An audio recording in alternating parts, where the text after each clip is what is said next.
ہر وقت میسیجز آ رہے ہوتے ہیں، طرح طرح کی کوئی نیوز ہیں، کوئی خبریں ہیں، کوئی جنرل نالج ہے جو بعض اوقات ہمارے لیے نقصان دہ ہوتے ہیں، اور اگر نقصان دہ نہیں تو اس کا کوئی فائدہ بھی نہیں۔ ایسے علم کا جس کا کوئی فائدہ نہ ہو، نہ اس دنیا میں نہ آخرہ میں، خاص طور پر آخرہ میں، تو ایسے علم کا کیا فائدہ؟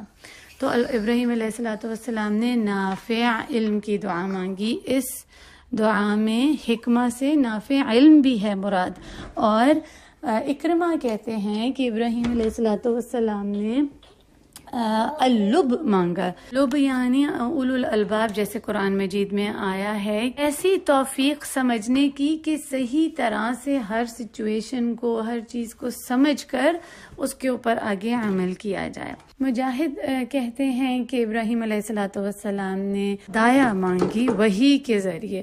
امام سدی فرماتے ہیں کہ انہوں نے نبوہ مانگی، ہون نبوہ، تو یعنی کہ یہ ساری ہی چیزیں ہو سکتی ہیں۔ اس حبلی حکمن میں، اس حکمت میں سب چیزیں آ سکتی ہیں۔ ہم بھی اللہ سبحانہ وتعالیٰ سے یہ دعا مانگتے ہیں جو ابراہیم علیہ السلام نے مانگی، رب حب لی حکمن، اللہ سبحانہ وتعالیٰ کہ مجھے حکمت عطا کریں اور ہم سب کو تحفہ دیں اس حکمت کا۔ ابراہیم علیہ السلام نے اس آیا 83 میں جو آتا ہے دعا وہ مانگی، وَأَلْحِقْنِي بِالصَّالِحِينَ، اور ملا دیں مجھے نیک صالحین کے ساتھ، نیک لوگوں کا ساتھ مجھے عطا کریں، وہ لوگ جو صحیح راستے پر ہوں، دین کے راستے پر ہوں، نیک ہوں، جن کے پاس اللہ کا تقوی ہو۔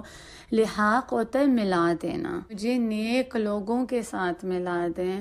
رسولوں نے یہ دعا مانگی، یہ دعا رسولوں کی تھی، وہ خود اتنے نیک تھے، اللہ اکبر، لیکن انہوں نے اپنے ساتھی بھی چاہے کہ نیک لوگوں کی ہی صحبت اور ساتھی ملیں۔ صالحین صلاح سے، صلاح کا معنی بھی ہوتا ہے کہ ہر چیز اپنی صحیح جگہ پر ہو، تو ایسے لوگوں کا ساتھ دیں جن کی زندگی بھی بالکل ٹھیک، سیدھی، صحیح، صاف راستے پر ہے، جن کو حقیقت کا پتہ ہے کہ دنیا میں کیسے جینا ہے، زندگی گزارنی ہے، اور پھر ان کی آخرت بھی، اس انجام بھی بہترین ہوتا ہے۔ صلاح کا جو اپوزٹ ہے وہ فساد ہے۔ فساد یعنی تباہی، بربادی۔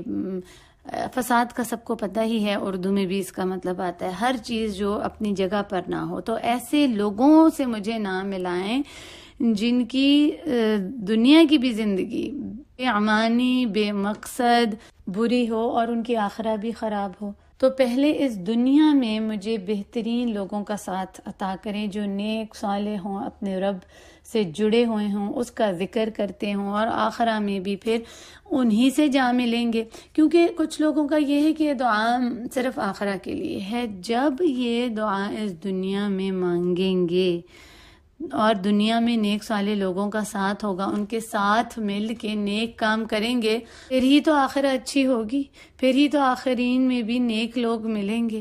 اگر یہیں پہ صحبت اچھی نہیں ہے، یہاں پر ہی ابھی صحبت اچھی نہیں ہے، اگر ایسی صحبت ہے جس کے ساتھ مل کے برے کام کریں یا کوئی وقت ضائع کرنے کا کام ہو، تو آخرہ بھی بگڑ ہی جائے گی نا۔ تو اپنے دوستوں کو چوز کریں، چنیے اپنے دوست۔ فیملی تو ہماری چوائس نہیں ہے، وہ تو اللہ عز و جل کی طرف سے تحفہ ہے۔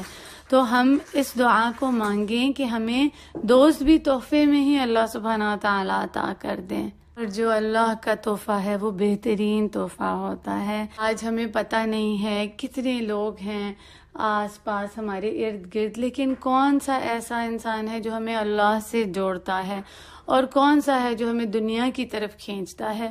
تو وہ ساتھی جو اللہ سے ملاتا ہے وہی ساتھی اس دنیا کا بھی ساتھی ہے، اور آخرہ میں بھی وہ آپ کا ساتھی ہے، وہی حقیقی دوست ہے، کیونکہ وہ صرف اس دنیا کا نہیں، وہ آخرہ کا دوست ہے آپ کا۔ اپنے دوستوں کو دیکھیے، کیونکہ جو دوست ہوتے ہیں انہی کی ہماری عادتیں ہوتی ہیں۔ رسول اللہ صلی اللہ علیہ وسلم نے کیا فرمایا کہ تم اپنے دوست کے دین پر ہوتے ہو، اس کے یعنی کہ طریقے، اس کی عادتیں ویسی ہی ہوتی ہیں۔ اگر اس کی کوئی بری عادتیں ہیں تو وہ آپ لے لیتے ہیں. اگر دوست کی کوئی اچھی عادتیں ہیں، کوئی اچھی باتیں ہیں، تو آپ ان سے وہ اچھی باتیں لیتے ہیں. اگر آپ کی صحبت، آپ کے دوست ایسے ہیں جو اللہ کا ذکر کرتے ہیں، اللہ کے ذکر کی طرف بلاتے ہیں، تو آپ خود بخود اس کی طرف کھنچ جائیں گے، آپ اللہ سے جڑ جائیں گے. ایسے دوست، ایسی صحبتیں جو وقت ضائع کرتی ہیں انسان کا اور برائی میں پڑھاتی ہیں. تو آپ بتائیں، اگر آپ کا کوئی ایسا دوست ہے، آپ سے کتنی بار منع کریں گے؟ 1 بار، 2 بار، 3 بار،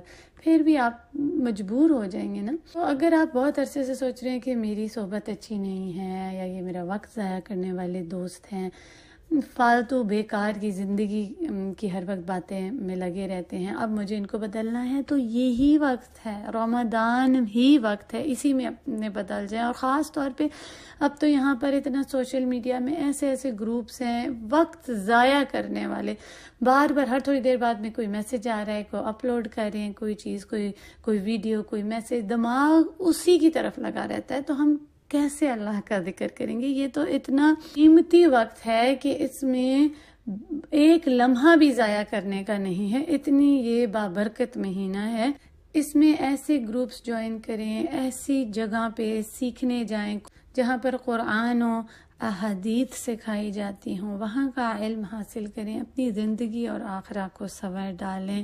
برے لوگوں کی صحبت چھوڑ دیں، ایسے دوستوں کی جس سے آپ کو لگتا ہے کہ آپ ان سے انفلوئنس ہو رہے ہیں، آپ ان سے سیکھ رہے ہیں، آپ کی اوپر اثر ہو رہا ہے. سورہ الفرقان میں کیا اللہ سبحانہ و تعالیٰ بتاتے ہیں؟ ایسے انسان کا نصیب جو آخرہ میں اپنے پورے بازو، اپنے ہاتھ چبائے گا، پریشانی میں، غصے میں، دکھ میں، افسوس میں کہ میں نے کیوں برے دوست بنائے جنہوں نے مجھے اللہ کے ذکر سے غافل کر دیا، مجھے تباہ کر دیا. اور یہ بات آپ سمجھیں کہ یہاں پر جو دوستوں